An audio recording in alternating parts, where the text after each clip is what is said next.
কৃষ্ণনগর উত্তরে ভারতীয় জনতা পার্টির মনোনীত প্রার্থী তারক চ্যাটার্জির আবারও ব্যানার, ফেস্টুন এবং পতাকা ছেঁড়ার অভিযোগ উঠল শাসক দল তৃণমূল কংগ্রেসের বিরুদ্ধে। সামনে 29শে এপ্রিল নদিয়া জেলার বিধানসভা নির্বাচন।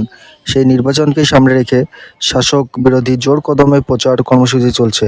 কিন্তু আজ দেখা গেল পোড়াগাছা গ্রাম পঞ্চায়েতের 232 এবং 234 নম্বর বুথে বিজেপির মনোনীত প্রার্থী তারক চ্যাটার্জির ব্যানার, ফেস্টুন ও পার্টির পতাকা ছিঁড়ে দিয়েছে বলে অভিযোগ ভারতীয় জনতা পার্টির কার্যকর্তাদের।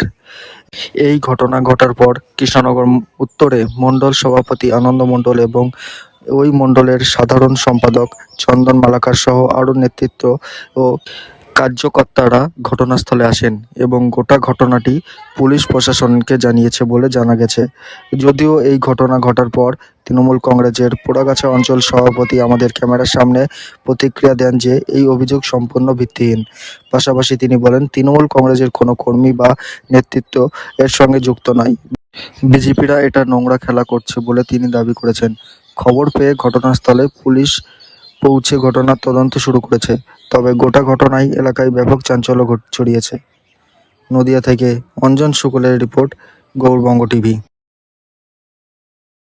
কি অভিযোগ আপনাদের? আজকে আমাদের অভিযোগ বলতে আমাদের পোড়াগাছা পঞ্চায়েতে বিগত আজ 3-4 দিন ধরে একই জিনিস চলছে, যে পোস্টার, ফ্ল্যাগ, ব্যানারগুলো ছেঁড়া। সারা রাজ্য জুড়ে টিএমসি যে পরিস্থিতি এখন দাঁড়িয়েছে, সেখানে দাঁড়িয়ে যে রাজ্যের মুখ্যমন্ত্রী সেই ভয় পাচ্ছে, নিজের ছায়া দেখে নিজেকে ভয় পাচ্ছে। আজকে বিজেপির ভূতে ধরেছে মুখ্যমন্ত্রীকে, যার জন্য মুখ্যমন্ত্রীর নির্দেশে এই কাজগুলো চলছে, মানে দলনেত্রীর নির্দেশে কাজগুলো চলছে। দলনেত্রী যাই সংস্থানকে নিয়ে এসেছিল আইপ্যাক, গত পরশুদিন রাত্রে আইপ্যাকের কর্ণধার ডিরেক্টর দিল্লি থেকে অ্যারেস্ট হয়েছে। দলটা একটা দিশাহারা পরিস্থিতি দাঁড়িয়ে আছে। এখন দলের উচ্চতর নেতৃত্বের কাছ থেকে নির্দেশ দিয়ে এইগুলো করানো হচ্ছে। কারণ হচ্ছে আমরা বারংবার প্রশাসনকে বলছি, ওসিকে বলছি যে স্যার এইরকম এরকম বিষয় হচ্ছে, সেগুলো ভ্রুক্ষেপ নিচ্ছে না। কারণ হচ্ছে এখনও প্রশাসন কিছুটা টিএমসির কাজ করছে।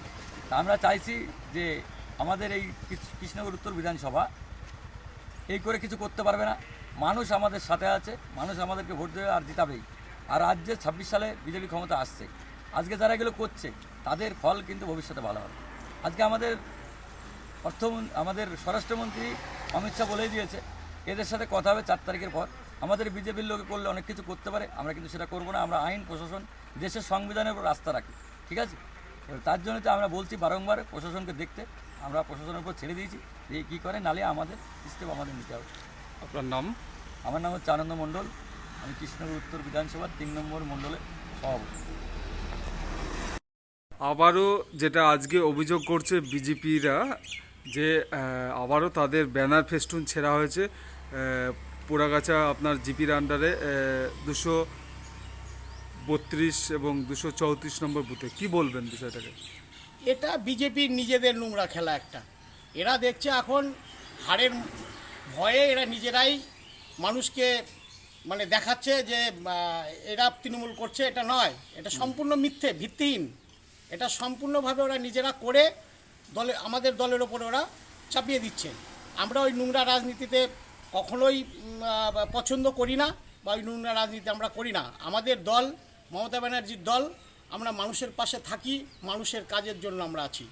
আমরা নোংরা খেলা খেলি না কখনো। এটা সম্পূর্ণ ওরা দেখছে এই উত্তর বিধানসভা তাদের হাতছাড়া হয়ে যাবে, ওরা নিজেরাই মারামারি করে গণ্ডগোল করে ওরা এই কাজটা করছে।